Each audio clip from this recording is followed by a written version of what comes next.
The Inheritance Curse, a tale from Ezi. There is an old saying among our people: a man's luck is known from the day he marries. This means that a man's prosperity or downfall is often shaped by the character of his wife. Some men ascend to greatness because of their partner, while others are held back by her. Unfortunately, my elder brother Obina's experience reflects the latter. His wife has changed him for the worse and brought misfortune into his life. The roots of our family tree. I, Ijindu, the last male child of Iziadi, have witnessed the rise and fall of our family's unity like the seasonal rains that wash away the red earth of Ezi, only to reveal, in time, the stronger foundations beneath. My memory is a deep well, drawing from the clear waters of our beginning and the troubled, silted currents of our.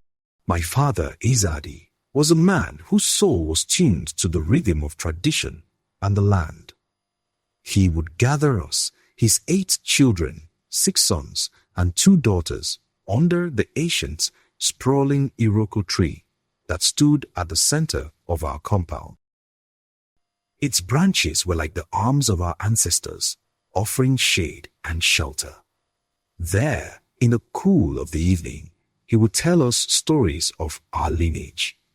His voice, a low, resonant drumbeat, carried the weight and melody of generation. Remember your roots, my children. He would begin, his eyes scanning each of our faces, impressing upon us the seriousness of his words. You are not leaves blown by any wind. You are branches of a great tree. From Ufo, who wrestled this land from the wilderness, to Nabo, who defended it during the wars, to my father, who nourished it with wisdom, and now, to me, your father. This compound, this earth, is not just soil. It is memory. It is promise. It is a covenant. We were his audience, captivated. Obina, the first son, would sit tall, absorbing every word as instruction. Emeka, pragmatic and strong, would nod thoughtfully. Chukwuka, whose spirit was as gentle as his hands were skilled with wood, would wear a soft smile. Okechukwu, quiet and observant. Ikai, bold and entrepreneurial. Igweza, spiritually intuitive even as a boy. Me, Ejindu, the dreamer listener. And our sisters, Nui and Ngozi, who learned the stories that would guide them to becoming mothers of their own lineages. Our family was woven tightly into the fabric of Ezi, a community where tradition flowed as steadily and life-giving as the Omambala River. We were not the wealthiest, but we were respected. Our compound echoed with shared laughter, the pounding of yam in the mortar, the squabbles of children, and the unified purpose of a family that worked together. Obina, as the eldest, was our natural leader. He carried the responsibilities with a grace that inspired us all. When father was away, it was Obina who mediated our disputes, who ensured the work on the farm was allocated fairly, who represented our family at community meetings. Obina has the heart of a lion and the wisdom of the elders. Our father would boast to visitors, clapping a proud hand on his shoulder. Indeed, my eldest brother was the pillar upon which our collective strength rested. But even the strongest pillar can be eroded from within. It was a scene of joy in our house, but the coming of Akum changed everything. The coming of Axum. I was 16 when the season changed, though we did not recognize the shift in the wind at first. Obina had begun traveling more frequently to Onitsha on business. He returned from one such trip with a new light in his eyes and a name on his lips, Akom. He brought her home a month later for the introductory ceremony. She arrived in a cloud of perfume so potent and foreign, it seemed to challenge the very air of our compound. A clash of synthetic flowers against the natural symphony of ripe mangoes, moist earth, and flowery hedges. She was beautiful, undeniably so, with sharp, intelligent features, and clothes that spoke of city money, tailored and sleek. Her laughter during the ceremony was a loud, ringing sound that felt more like performance than joy. As she was presented with some refreshments, her eyes, like those of a hawk surveying a field, did not rest on the ritual. Instead, they calculated, assessing the value of the carved doors of our ancestral house, the aged brass ornaments hanging in the obi, the vast expanse of fertile land that stretched behind our compound. Our brother has found himself a queen, Igweze whispered to me, his voice laced with an unease I felt but could not yet name. Akum came from Umuahia, from a family the whispers already described as sharp. Her father was a contractor, her mother a formidable trader. Her brother, Barrister John Okeke, was a rising legal star, known in certain circles for his aggressive and boastful methods, a euphemism everyone understood. From that very first day, a subtle dissonance entered our harmony. She called our father Daddy, with a familiarity that bordered on disrespect, bypassing the traditional Sir or Ezeadi. She praised our ways with a condescending patina. Your traditions are so charming, or say sipping palm wine as if it were medicine. So rustic, but the world, a proper lie to believe. At first, Obinna was our buffer. When she first suggested, lightly over dinner, that a portion of the unused ancestral land near the road would be perfect for a petrol station or a block industry, Obinna laughed it off.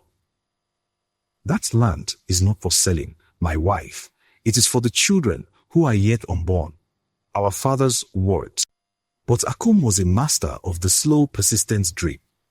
I remember the first true crack appearing during the New Yam Festival, the most sacred of our celebrations. According to custom, the first harvest was blessed by the priest and then shared equally among all the male children of the household. As the yams were being divided, Akum's voice cut through the celebratory air. Obinna, darling, she said, sweetly but loud enough for all to hear. As the first son, your portion should be larger, don't you think? We have important guests from the city coming tomorrow. We need to host them properly. Show them the bounty of the first son. A stillness fell over the men. Chukwuka, ever the peacemaker, was the first to speak. Sister, that is not our way. The harvest is blessed by Chukwu and shared equally. It is a sign of our unity. Our guests will be welcomed with what we have. Akum's smile remained, but her eyes turned cold, like chips of flint. Unity is beautiful, but responsibility deserves recognition. She turned and walked away, the silence trailing behind. That night, as I passed by Obinna's room to fetch water from the courtyard, I heard their voices, low and tense. Your brothers don't respect your position at all, was an insidious whisper. In my family, the first son is the head, the CEO. He inherits leadership and the lion's share of responsibility and reward. Here, they treat you like just another laborer. They use your leadership, but share the fruits equally. It is a child's game. I heard Obinna's murmur, a weak protest. It is our custom, father said. Your father is an old village man, she snapped, then softened her tone. My love, I only want what is best for you, for us. You carry the burden. Shouldn't you reap the chief reward? Think of our future children.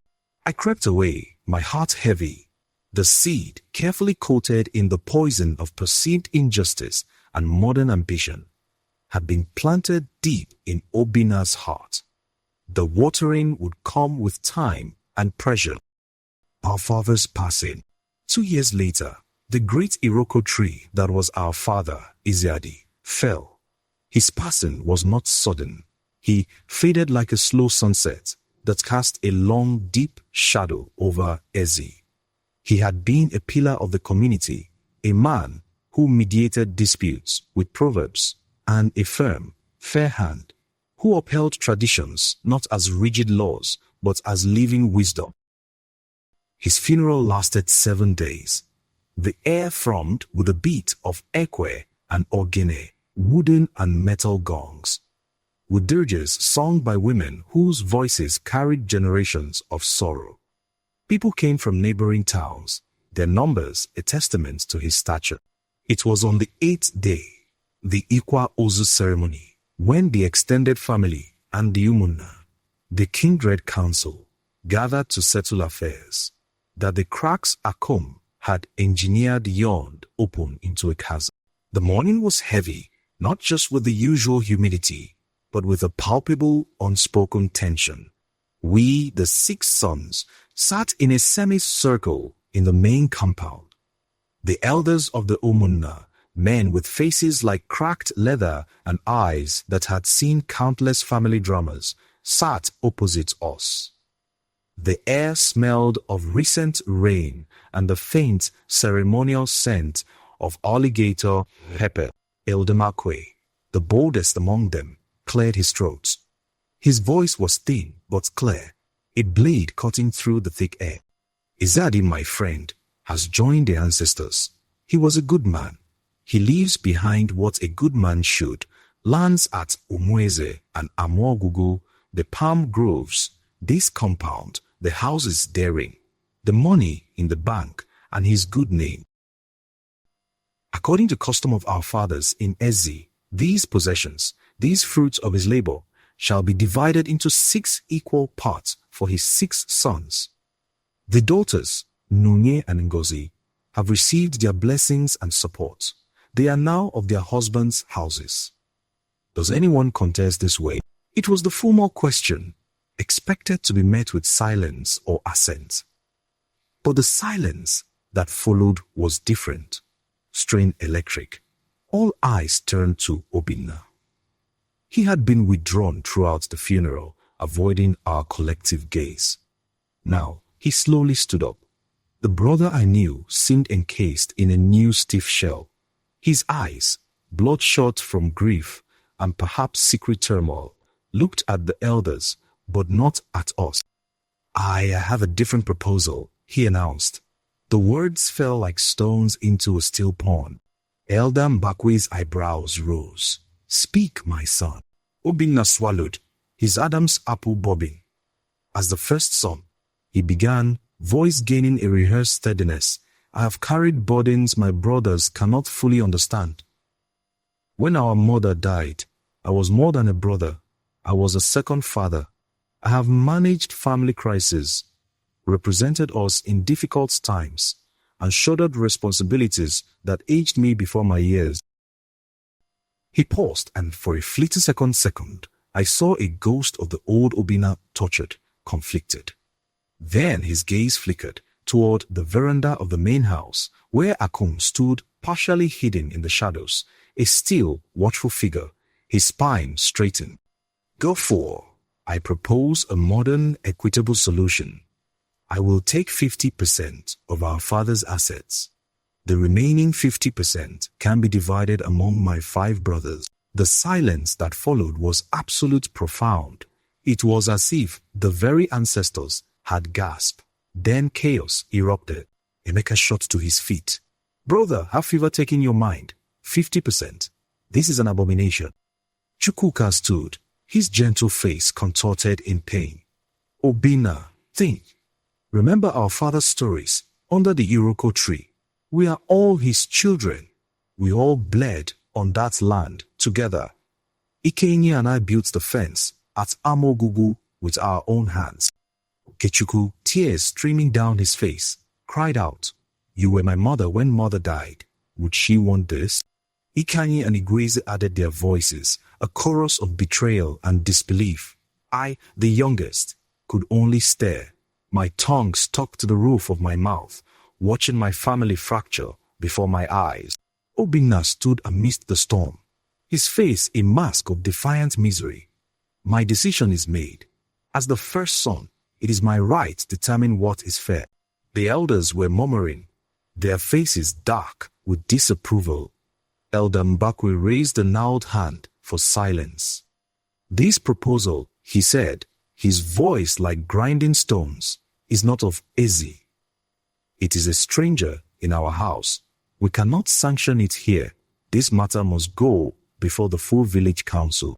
As the meeting dissolved into angry whispers and tearful clusters, I saw Akum's figure slip away from the veranda. The faintest trace of a satisfied smile on her lips. The battle lines were drawn not just over property, but over the soul of our family. The village council's verdict. The poison spilled beyond our compound walls. In a community like Ezi, secrets are communal property. By midday, the tale was on every tongue. The sons of Eziadi were at war. The unity that had been our pride was now our public shame. The village council hearing was set for 3 days later. It was not held in a closed chamber, but in the village square under the open sky for all to witness and learn. The air was thick with the smell of dust and curiosity. Half of Ezi seemed to be there, sitting on benches, stools, or directly on the earth. Elder Okolo, a man whose authority was etched in his stern demeanor, presided. We are here. His voice boomed, not just to settle a dispute, but to uphold the thread that holds our community together. Let us hear from all parties. Speak the truth, for the ancestors and the land are listening. One by one, my brothers testified. Emeka, practical and clear, listed their collective labor, clearing the palm groves, harvesting the yams, contributing money from their individual ventures to family needs. Chukwuka spoke not of assets, but of spirit, the unity their father cherished, the proverbs about shared collar knots and shared destiny. Okechukwu voice broke as he recounted Obinna's childhood kindness, making the betrayal cut deeper. Ikenyi produced a notebook with records of contributions. Igweze spoke of the spiritual bond, the shared chi of a family. When it was my turn, my voice trembled. Honorable elders, I began. Our father's stories were our first law. He said a family that fights over inheritance invites poverty to feast on their future. He said the land recognizes all its children's sweat. This, what my brother asks for, it is not just a share of land. It is a denial of our father's wisdom, of our shared blood. Finally, Obinna was called. He walked to the center like a man going to his own funeral. His defense was a dry recitation of points, extra responsibilities, financial burdens, the need for incentive for leadership. When Elder Okolo interrogated him, his answers were evasive. Did your father ever promise you a larger share? No. But, is there a single custom in Ezi from the time of our forefather Ufo that gives the first son half of everything? The world is changing. We are not asking about the world. We are asking about Ezi. Obinna floundered, his eyes, again, searching the crowd until they found Akum, who gave an almost imperceptible nod. The elders saw it, everyone saw it. The council retired to deliberate under the ancient obo tree at the square's edge. The wait was interminable. When they returned, Elder Okolo's face was grave. We have listened. We have weighed tradition against this new argument. The ways of our ancestors are the roots of the tree. Without them, we topple in the first storm. He turned his gaze directly to Obinna, and it was both fierce and pitying. Obinna, first son of Ezade, you have been led astray by whispers that have no home here. The village council of Ezi rules thus: the estate of Ezade shall be divided into 6 equal parts according to our custom. This is our verdict. A collective exhalation swept through the square. Justice, ancient and stern, had been served. There were nods of approval. Murmurs of the law has spoken. We, the 5 younger brothers, felt a surge of vindicated relief. But as we hugged each other, my eyes met Igwe's. His relief was tempered by a deep worry. He nodded toward where Akum stood. Her beautiful face was a storm cloud, her eyes burning with a fury that promised this was not over. The legal battle in the village was won, but a colder, more determined war had just been declared. The court battle. Akum's refusal was volcanic. That very evening, as we gathered in a strained attempt at a family meal, her voice, sharp and clear, sliced through the tentative peace. "So, these illiterate village elders think they can dictate your life." She spat at Obinna, not caring who heard. With their proverbs and dusty customs, this is not over, Obinna. My brother is a barrister. He deals with real law, not this folklore. We will take this to the proper courts. We will get what is rightfully yours. Obinna, shamed by the council's verdict and emasculated by her fury, succumbed. Thus, Obinna, the once proud defender of our traditions, became the first in our family's long history to drag a family matter before the white man's courts. The case, Obinna Eziade versus the Eziade family and village council of Ezi, became a sensation, a tragic symbol of the clash between two worlds. Barrister John Okeke descended upon our rural reality like a creature from another planet. His sleek air-conditioned car was an alien craft on our dusty roads. His suits were impossibly crisp, his perfume a rival to his sister's. He held court in our compound with a condescending smile. "Don't worry," he'd say to Obinna, patting his back. "The Nigerian legal system recognizes individual merit and contribution. These archaic communal ideas have no place in a modern jurisprudence." The courtroom in Onitsha was a cold, intimidating temple of a different god. The air smelled of polish, paper, and ambition. Barrister Okeke was a performer. He painted Obinna as a modern burden hero, shackled by oppressive, collectivist. He spoke of primogeniture principles and equitable compensation for managerial impute, his words smooth and alien. He presented Obinna as the CEO unfairly denied his bonus by a board of backwards relatives. But then, the Umunna elders entered the witness box, dressed in their simple Isiago tops and clutching their walking sticks. They were a powerful contrast. Elder Mbakwe, when asked to explain Ezi custom, did so with a dignity that hushed the room. "Your Honor," he said, his voice firm, "we do not worship the past blindly. Our custom is our social contract. It prevents the strong from devouring the weak within the family.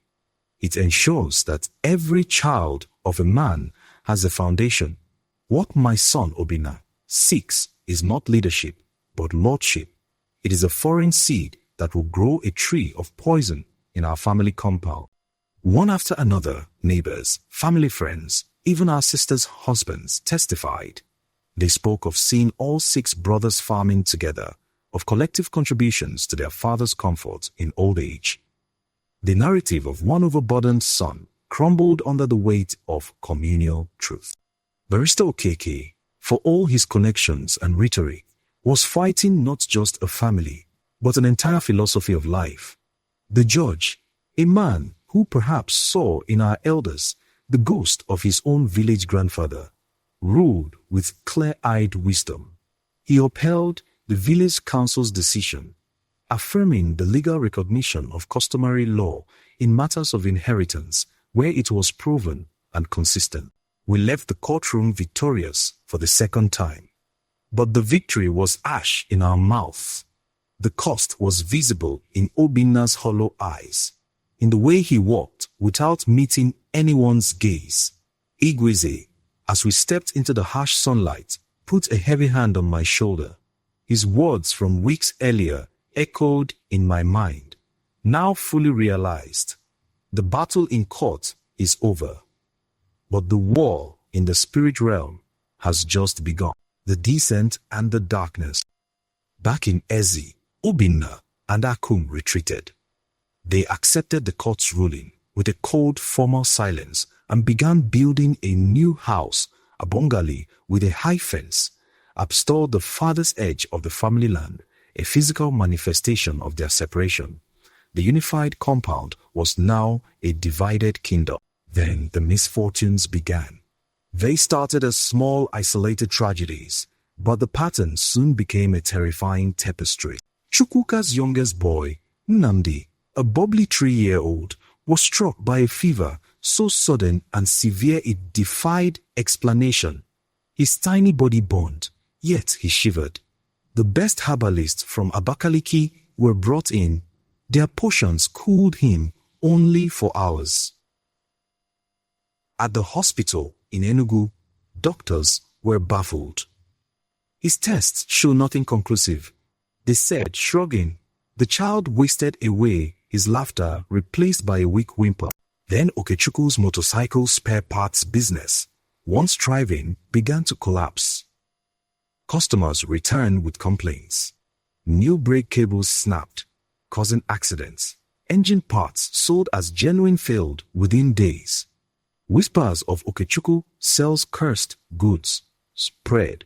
His repute of honesty was destroyed in months. Ikanyi, who had a small fleet of taxis, saw 2 of his drivers involved in near-fatal crashes in the same week. Emeka's wife suffered 2 miscarriages in succession, a heartbreaking pattern after years of healthy children. Through it all, Akum was a specter of false sympathy. She would visit, bringing expensive but useless city medicine for Nnamdi. Such a pity she'd have shaken her head. So much bad luck hitting you all at once. Perhaps the ancestors are angry, or perhaps someone has placed a curse on those who went against the first son. Her words were arrows dipped in suspicion and fear. The atmosphere in our section of the compound grew thick with anxiety and paranoia. We stopped eating food from communal pots for fear of poison. Sleep was filled with nightmares. The joy had been leached from our lives, replaced by a creeping dread. Igweze, who had always been spiritually attuned, grew increasingly withdrawn and solemn. He finally called me to his hut one evening. The air inside was heavy with the scent of burning incense and urgency. Ijindu, he said, his eyes dark pools of concern. This is not ordinary misfortune. This is an orchestrated siege. I have dreamed the same dream for 7 nights. A woman, her face is in shadow, but her hands are a calm stance at the center of our compound. From a basket, she releases vipers, black mambas, and spitting cobras. They slither under every door, into every bed. The children are beaten first. A chill colder than the harmattan wind ran through me. You think it's her, truly? I do not think. I know. But dreams are not evidence in the world of men. We need clarity. We need a spiritual lens to see this warfare. I am going to see a man of God, a true one. Prophet Gideon in Afikpo. The prophet and the prayer vigil. Prophet Gideon was not what I expected. He was no fiery, dramatic figure shouting on a mountainside. He was a man of average build and quiet demeanor, dressed in a simple white kaftan. But when he entered our compound, 2 days later, escorted by Igweze, a change occurred. The very air seemed to still to listen.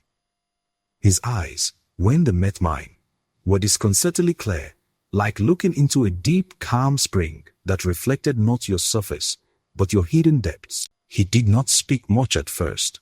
He walked slowly around the entire compound, from Obina's new isolated bungalow to our older cluster of huts, to the family shrine that Igweze had long ago cleansed and reconsecrated as a simple place of Christian worship.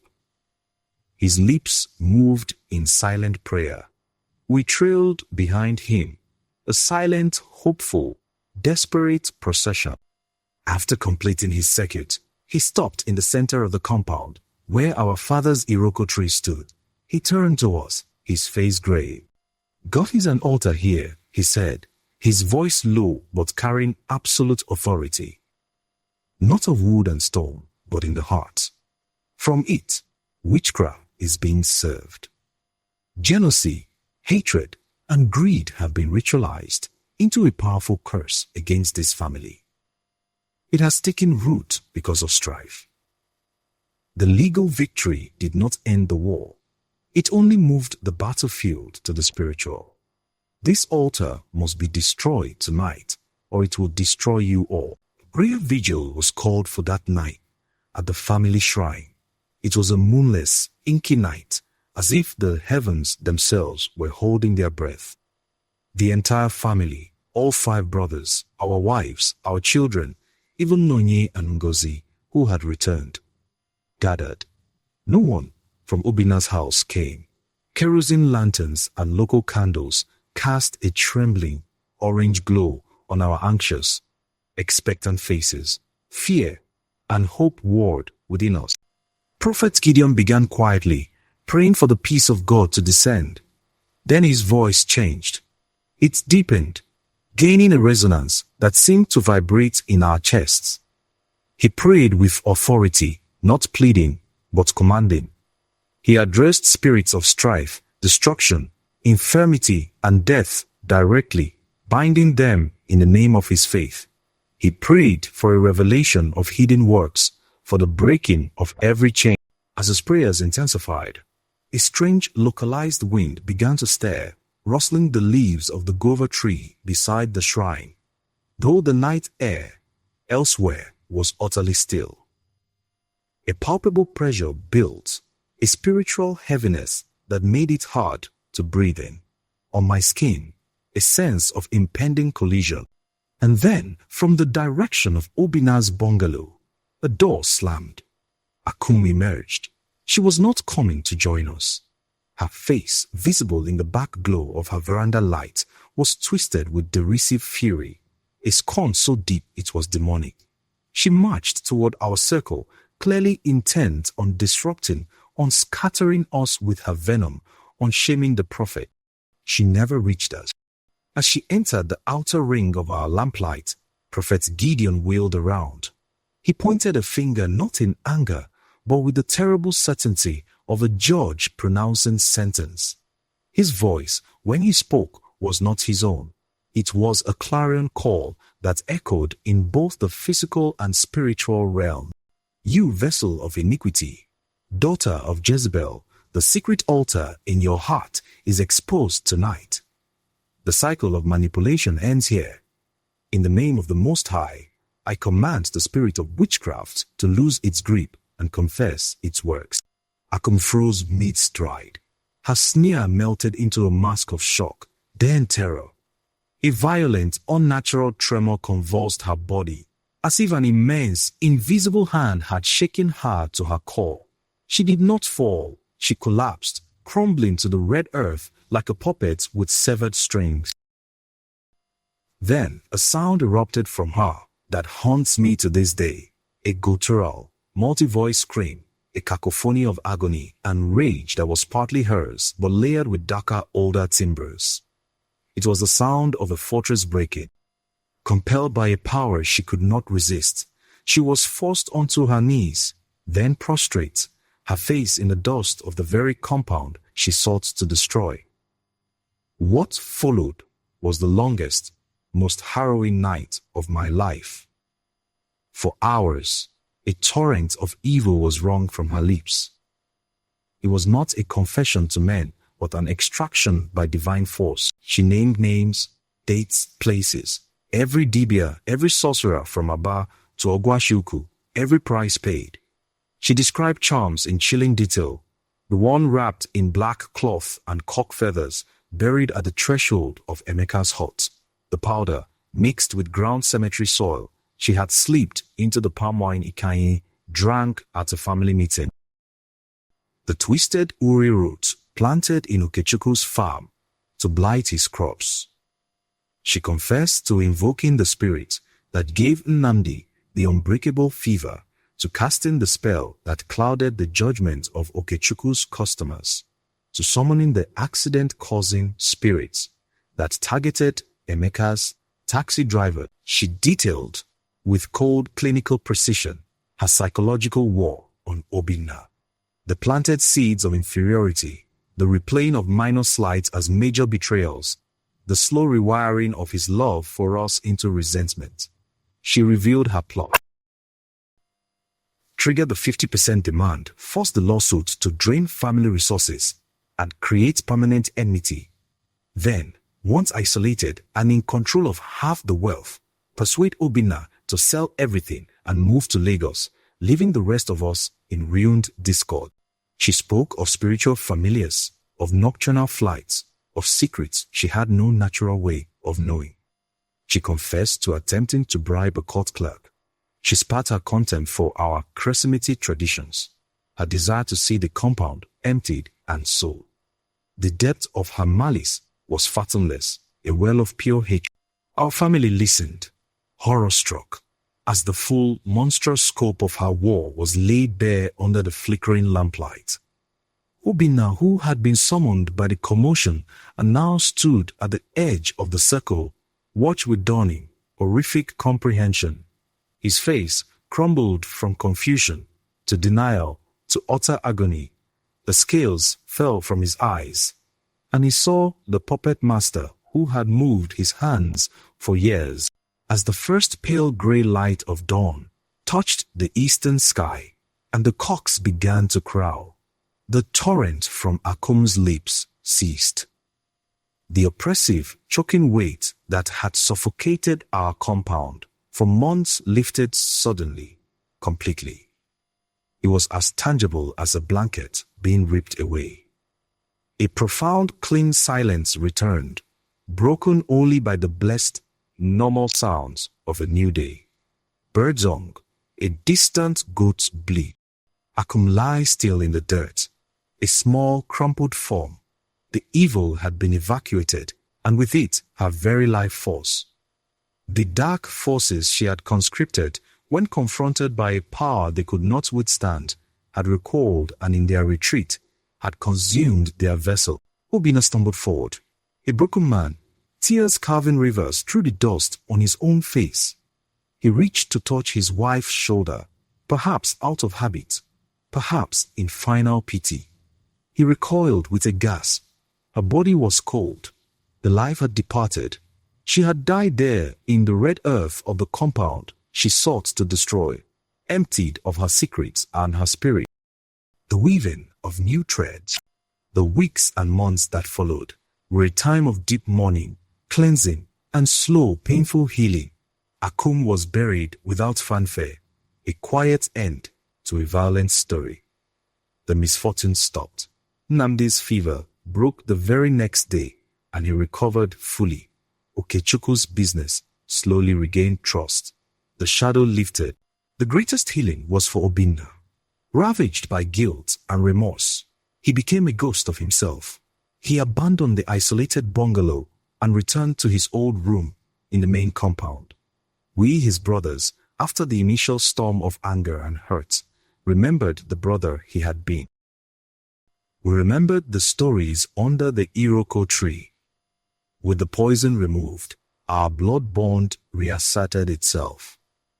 It was a long road, paved with tears, honest conversations, and forgiveness that had to be renewed. After a proper mourning period, the family, led by the Umunna elders, helped Obinna remarry. His new wife, Amara, was a gentle, kind-hearted woman from a neighboring village who understood tradition and valued family peace. She brought no scheming, only a quiet strength that helped Obinna rebuild his life.